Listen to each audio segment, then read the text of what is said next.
I guess you didn't know we would like go talk today about stuff. I'm like gonna cry already. Oh no, if you cry, I'm gonna cry. We want to talk about like grief, and like the reason why Ruth and I connected is because when my son got really sick in 2022, I experienced a crazy amount of grief because even though he's still in this world, I lost my old Rowan, and now he's a completely new Rowan. So that grief was very heavy. How have you been lately? I've been good. And everyone says the same thing. It like comes and goes. A lot of grief counselors will talk about how grief is like this box. And there's this big circle that'll just jump around and it'll hit the wall. Like it's not always hitting the wall, but the ball gets smaller and smaller and smaller.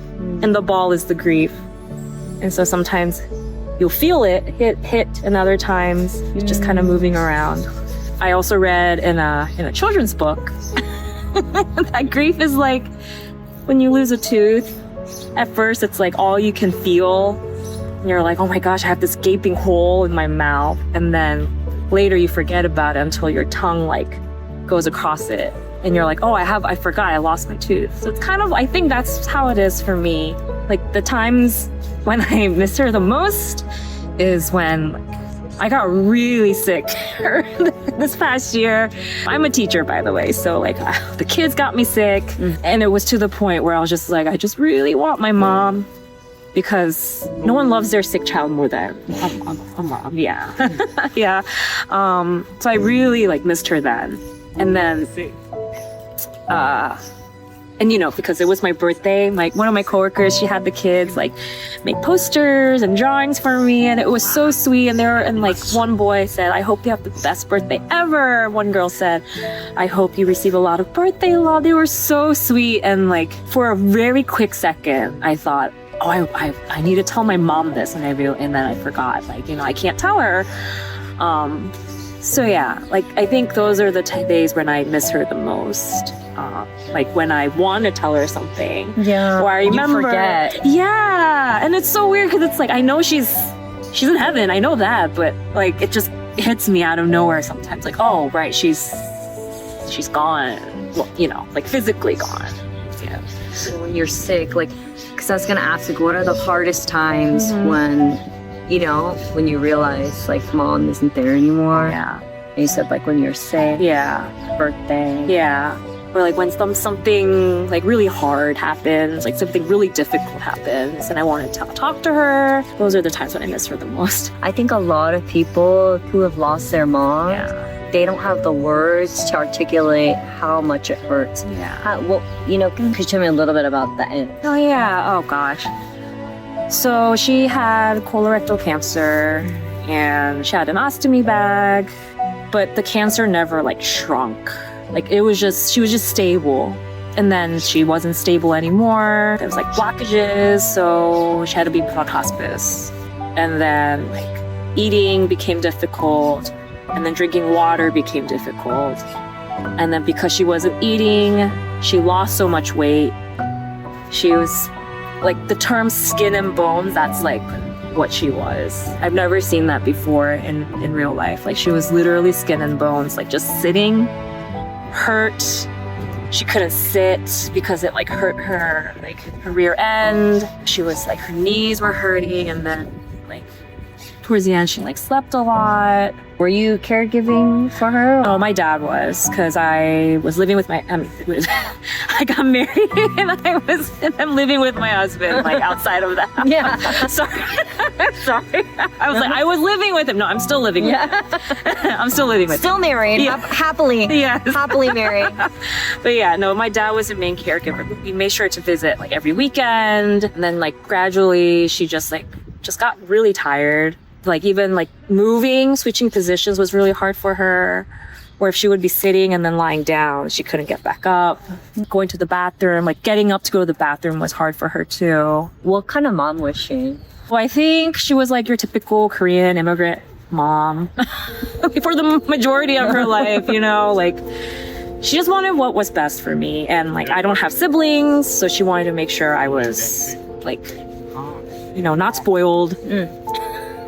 But because she wanted to make sure I wasn't spoiled, like, it Went the other way. yeah, it went the other way where I was just so like, I didn't know how to ask for things. Like, I was really scared of her at times. But I will say, like, when I got married, she loved my husband so much where, like, I almost got jealous a little bit because she was so nice to him. You're like, where is all that for me? Yeah, exactly. But she was, but she did it because, she knew she has to love him because of, like, her motherly instinct because he's married to me. Right.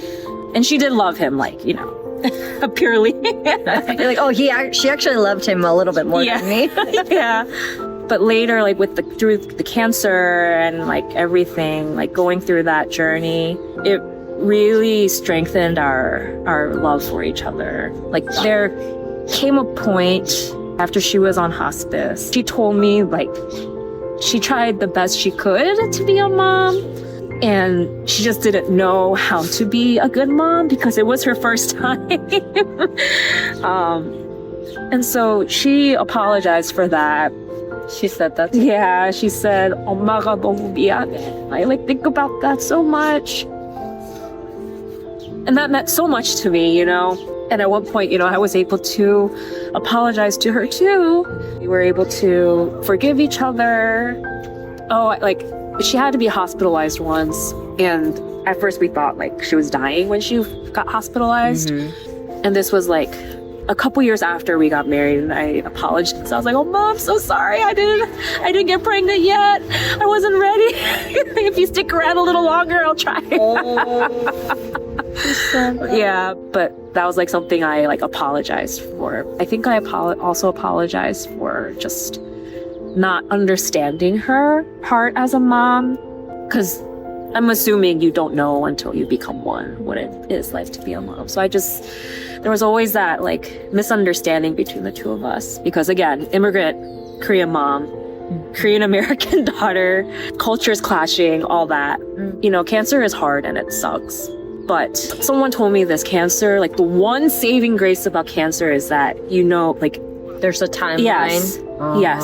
Interesting. There's time, and you have time to get all your affairs in order. Some short, some longer than others. And, from the time my mom was told, like, she needs to be on hospice, there's nothing else that can be done. The doctor predicted 4 to 6 months, and it was exactly 5 months when she died. But yeah, within that time, we were able to just forgive each other. And that stays with me. And I'm so grateful for that because I've heard of so many stories of people just losing their loved ones out of nowhere, like, unexpectedly. There's so much regret or, like, oh, I should have done this, I should have done that. Like, people say there were a lot of things that were left unsaid. But my mom and I were able to get all that done. Like, organically. It wasn't like we weren't forcing each other to do it, but it just happened organically. So I'm really grateful for that. That's such a blessing that in disguise, like you said. Like, I like that positive outlook. Not a positive. I like the framing of it. That because it was a cancer diagnosis, you kind of had a timeline. You knew this is how much time I have. Yeah. One of the things I dealt with, like, when you're in that grief, like, so in it right after it happens, like right after she passed, how did you get up the next day? Even practical things, like, what got you up from that pit? Oh my gosh. So right after I stayed with my dad for, I think, like, a week or two to help with, like, the memorial service, like, all that stuff. Like, there's a lot of paperwork. A lot of paperwork. I was like, I've never... Paperwork for... Like, the death certificate. There's, like, paperwork to get cremated. There's paperwork, like, you need a license or something or other to be buried. And it was just, I had to make decisions I never thought I would make. Like, I had to pick out my mom's plaque. Yes, all those things. Yeah. I laugh because that's how I deal with, like, the... Grief. Yeah, grief. Or just, like, I use humor to cope. And then my dad, like, I think his grief was manifesting physically. Like, he couldn't stop vomiting for some reason because he had, like, a little bit of vertigo. So I had to stay with him and I had to take care of him. So the first couple weeks, it was me just like, okay, what do we need to do next? What do we need to do next? What do we need to take care of next? But after that, when we finally went home, I don't know what kept me going. I really don't know. It sounds like you just couldn't fall apart because you had to take care of all these logistics. Yeah. And then once I got home, that's when I just kind of became, you know, a potato. Just lying down. Did you take time off at all? Yes. I had enough sick leave where I could take 15 days, so 3 weeks. But I like to think it was my mom. Like, it snowed so much that year that I got a lot of my sick leave back. That's great. Yeah. She's like, here's a little snow for you. Yeah. Can you tell me a little bit about your faith, and how that helped you? Oh my gosh. So my faith, it was really rough. When she first got the cancer diagnosis, I was so mad. It was just like, why? Like, I know it's not like Christian to think this way, but we're like, why? What did we do? Like, why us? Yeah, why us? Like, what did I do wrong? What did we do wrong? But then throughout her journey, we were always like, you know, she was also the one to like encourage us to be thankful, to pray like specifically for what we desire, because she told me that, you know, she would like, one day she was home, my dad was out working, and this is after I got married, so I wasn't there anymore. She said that she like felt really lonely. She was just praying, and she's like, God, I feel so lonely right now. And then she said like a friend showed up out of nowhere, like came to the house with food. Another time, like towards the end, she like prayed and she was like, God, I really don't want to do chemo anymore. And then, you know, the treatment stopped because it wasn't working. So she was like, I should have been a little more specific. Like, that's not funny. what that's your humor. Yeah. She's like, that's not what I meant. I meant like, I want to be healed. But anyway, regardless. So she taught me like, we have to be really specific about her desires and in our prayers. So yeah, she was very encouraging. However, after she died, I really had a hard time coming to terms with God. Like, just, what did we do wrong? What did we do wrong? Why me? Why us? Why now? When like everyone else, you know, I hear stories of other people like going in remission, like they're getting healed, like the cancer's gone, whatever. So I was very bitter and very angry. And a lot of that has, you know, calmed down. I've found peace, I think, which is funny because when she first got diagnosed with cancer, there was a time when I was at church and I felt peace about this whole journey because I knew even if she dies, it's an answered prayer because she would be healed from cancer. And then towards the end, after she died, I was like, no peace. Like, I didn't feel the peace anymore. But I think it's been a learning experience. Like, this isn't what God wanted for us. Like, the sadness, you know? But she's with him right now. And she's not suffering. And I try to find peace in that. And I'm still a little, like, every now and then I'm like, why? Like, a little angry, a little bitter. Yeah. But still trying to work through that. Yeah, it's amazing. Yeah, I'm sorry, I'm like rambling a lot. No, this is so good. Oh my gosh. I'm just so thankful you're sharing your story. And, you know, like, what else do you want to talk about in terms of your mom, in terms of coping with grief, like handling grief? So I learned very quickly that, you know, as wonderful and well-meaning people are, like saying, I'm so sorry, it's just like, not quite the best thing to say. And the thing is, no one really knows what to say, which is so hard. And so like the first thing we can think of is, I'm so sorry, because they are sorry. But I was just like, you don't want to hear that. Yeah, I did not want to hear like, I'm so sorry. I'm so sorry. I'm guilty of that. I say I'm so sorry. Yeah, me too. I say it too. And I still like, and I try to be so like conscientious of what to say now. But sometimes like, there really are no words. Yeah. I learned that very quickly. What other things should they not say? Or like have been said to you they shouldn't say? She's in a better place. So Korean American and then first gen immigrant Koreans, a lot of them would tell me, especially ajumas, they would tell me like, oh, don't cry, 울지 마. Your mom doesn't want you to be sad. I'm like, how do you know what my mom wants? She wants me to cry a lot for her. I know, right? Oh, that made me so angry when they were like, oh, don't cry. Your mom doesn't want you to be sad. okay. I'm sure she told you directly. Right. It's like you said, it's well-meaning. They don't mean it in a sad, but it's like you're stifling my expression and my grief for my mom. Yeah. Yeah. Or like you're like what else? I'm sad. What else am I supposed to do? We're not like what? Oh, and oh my gosh. A family friend of my parents, they told me your dad is more sad than you right now. So don't cry. And I was like, No way. I was like, Was that a Korean? yes. aji? Ajumma. And I was like, I had no words.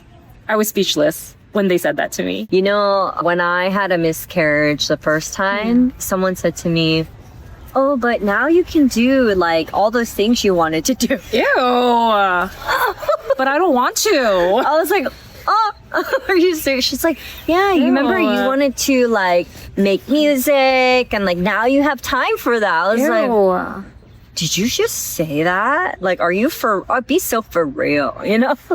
That was a good one. I like what you said, like what not to say during that time. Yeah. Have you ever seen those articles where they talk about like you should not just say, oh, I'm here for you, but like come with actual things. Yes. Like, I'm coming over with a hot cooked meal. Yes. You and I, do you want to go get out and do a grocery shopping errand? Yeah. I can fold your laundry, you know, things like that. I learned that those are much more not better, but just, you know, they're practical things. Yes, and I learned it's called, like, you're removing the decision making from the person who's grieving or from the person who's suffering.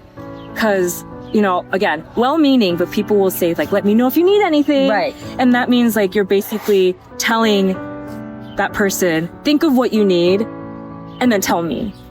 But if you're like you said, if you're presenting options, then it lets that person just say yes or no. Did you have anyone like during like the last few years, like did you have anyone who did a good job and like came and supported you? Yeah, I have a lot of really good friends. Yeah, like one friend, she was like, hey, let's catch up. Are you free this day? Like, I didn't have to think about when I would be free, but if she suggested a date, then I could say yes or no. So that was really helpful. And she like kind of followed up like every month or a couple months or so, which I really, really appreciate. I have another friend who was like, you know, if you just want to sit next to each other and read and not even talk, that's fine. Like, I can do that for you. Yeah. Or I had friends who like, they would just let me cry if I needed to, or if I would like just like randomly say something about my mom, they would just like, wouldn't get weird about it. They would just take it, lean into it, I guess, as people say. They like leaned into it. I had a coworker who like she's just so good with words. I don't know how, but she just knows, like, she's just so eloquent. So she just knew how to like ask the right questions, which is a gift in itself. And that's why that one time, I think right after you moved into your house, like I knew how overwhelming it is to like be in a house where there's like so much stuff to unpack. That's why that one time I asked you like, I'll come paint your house. Yeah, I'll come paint your house. Or Ruth was like, I'll paint your house. I'll do it. Yeah.